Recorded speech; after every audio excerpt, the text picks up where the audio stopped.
एक बॉक्स लिया गया, उसमें 100 ब्लैक चींटी और 100 रेड चींटी डाली गई।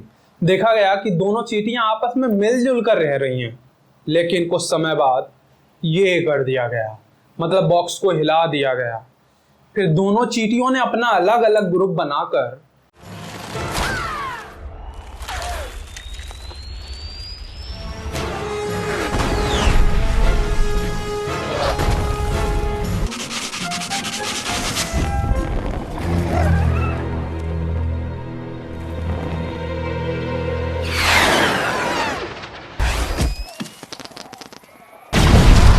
रेड चींटी को लग रहा है कि ये लड़ाई ब्लैक चींटी की वजह से हुई है, और ब्लैक चींटी को लग रहा है कि ये लड़ाई रेड चींटी की वजह से हुई है। लेकिन ये लड़ाई ये करने वाले की वजह से हुई है। हाँ, इसी प्रकार हिंदू मुस्लिम के दंगे में ना तो गलती हिंदू की होती है और ना ही मुसलमान की। गलती होती है तो सिर्फ नेताओं की। हाँ, ये कभी हमें धर्म के नाम पर लड़ा देते हैं तो कभी जाति के नाम पर भिड़ा देते हैं। आई थिंक ये सब तो आप जानते ही होंगे, लेकिन कुछ ऐसे सवाल जिनके जवाब कुछ ही लोग जानते हैं, जैसे ये नेता हमें कैसे लड़ाते हैं और क्यों लड़ाते हैं। हाँ, ये जानकारी आपके लिए इम्पोर्टेंट इसलिए है क्योंकि आप भारत के नागरिक हैं, आपको भी वोट देना है।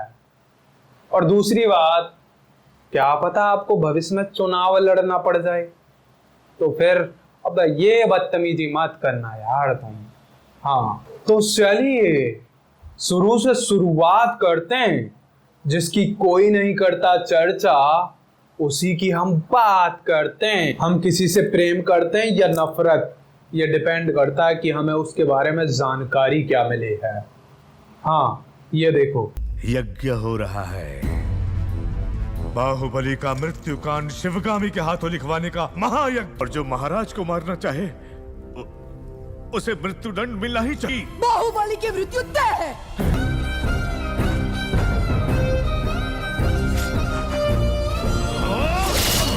ऐसा हमारी लाइफ में भी होता है। हाँ, बाप बेटे में, भाई बहन में, पति पत्नी में, सास बहू में लड़ाइयाँ अक्सर गलत जानकारी की वजह से होती हैं। तो कुछ गलत जानकारी मुस्लिम समुदाय के लिए फैलाई जाती है नेताओं के द्वारा, या फिर जिनका फायदा होता है। नंबर 1, शाहजहां ने मजदूरों के हाथ कटवा दिए। कतई झूठ। हाँ, इतिहासकार राजकिशोर बताते हैं कि शाहजहां ने ताजमहल बनने के बाद मजदूरों को कहीं और काम करने से रोक दिया था। तो इसी को मुहावरे के रूप में कहा गया कि शाहजहां ने हाथ मजदूरों के कटवा दिए। मुहावरा, डायरेक्ट अर्थ नहीं लिया जाता। यदि मैं आपसे कहूं कि रानी लक्ष्मीबाई ने अंग्रेजों को नाको चने चबवा दिया था, तो आप क्या समझेंगे यार? हैं, हम नाक में चने घुसेड़े और चबवाए कुछ भी। अब आप सोच रहे होंगे कि शाहजहां ने मजदूरों को काम करने से रोक दिया था, तो मजदूरों का खर्चा कैसे चला? हाँ, बताता हूं।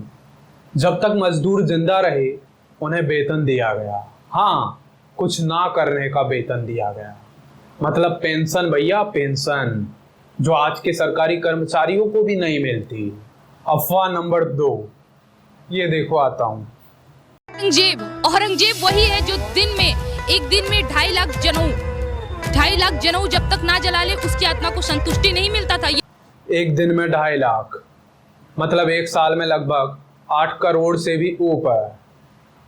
मतलब 50 साल में औरंगजेब ने 50 साल शासन किया, लगभग 400 करोड़ से भी ऊपर। उस समय भारत की छोड़ो, पूरे विश्व की जनसंख्या केवल 50 करोड़ थी। अरे इतना नहीं फेंका करते। देखिए, मेरा उद्देश्य किसी राजा की सफाई देना नहीं है, लेकिन मैं ये बातें इसलिए बता रहा हूँ ताकि हमारे बीच जो दूरियां बढ़ रही हैं वो कम हो सकें। हाँ, शायद खत्म हो सकें। अफवाह नंबर 3, मुस्लिम 12-12 बच्चे पैदा करते हैं। एक दिन इनकी जनसंख्या हिंदुओं से भी आगे निकल जाएगी और ये भारत को गुलाम बना लेंगे।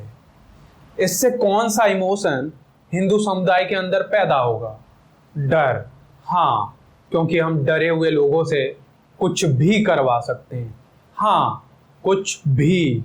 पीके का ये सीन तो देखा होगा। होगा शुरू उड़ेगा, बहुत ज्यादा डरा हुआ हो, पूरा लेट जा। मतलब डरे हुए लोगों को मूर्ख बनाना बहुत आसान होता है। हाँ, अच्छे एडवर्टीजमेंट भी ग्राहक को पहले डरा देते हैं, फिर अपना प्रोडक्ट बेच देते हैं। मान लीजिए मुझे किसी को एक शैम्पू बेचना है, तो देखिए, अरे सर आपके बाल तो बहुत अच्छे लग रहे हैं, गिरते तो नहीं हैं? अरे नहीं, ज़्यादा नहीं टूटते, बस तीन चार बाल। अरे आज 3-4 गिर रहे हैं, कल 40 गिरेंगे और परसों 400, और एक दिन ऐसा आएगा कि आपके बाल गिरने ही बंद हो जाएंगे। हैं? अपने आप गिरने बंद हो जाएंगे? अरे सर आप बहुत भोले हो, समझे नहीं। मतलब महात्मा गांधी जी के भी बाल गिरते होंगे, वो वाली स्टेज आ जाएगी। हाँ, कोई सॉल्यूशन नहीं है। हाँ बताता हूँ सर, हमने एक शैम्पू लॉन्च किया, बहुत ही नेचुरल। हाँ लीजिए, ये रहा शैम्पू, यूज कीजिए, 1 महीने तक असर दिखने लग जाएगा। Over 1 month later. Una mattina mi sono alzato, oh vela ciao, vela ciao, vela ciao, ciao.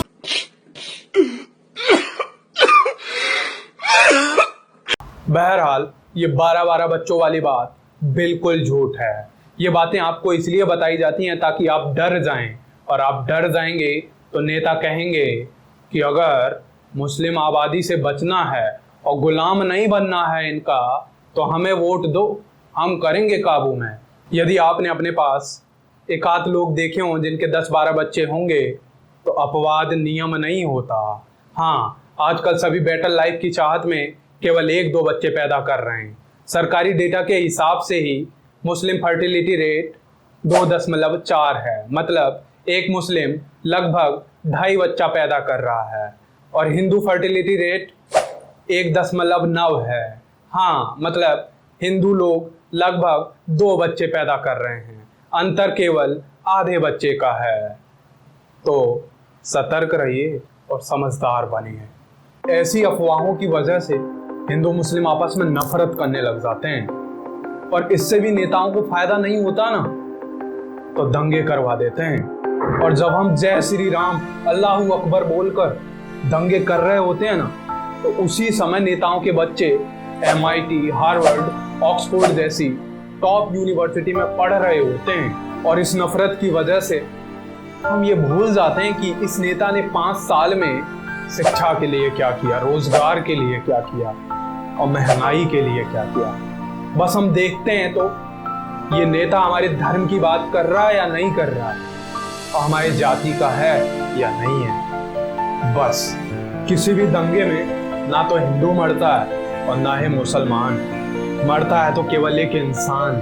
हाँ, किसी का बाप मरता है तो किसी का बेटा, तो किसी का भाई, और मर जाती है पूरी तरह इंसानियत।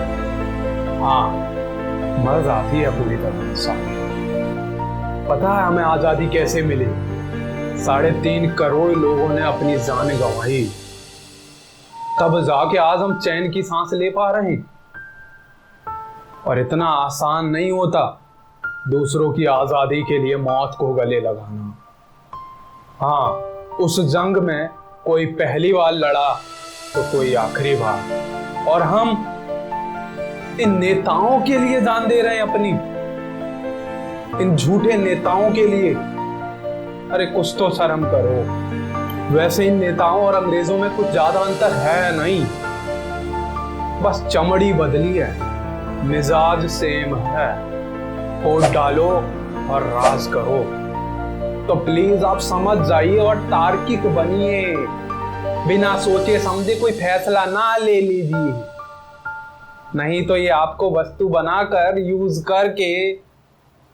हिंदू मुस्लिम में बहुत दोस्ती ना रही, इसलिए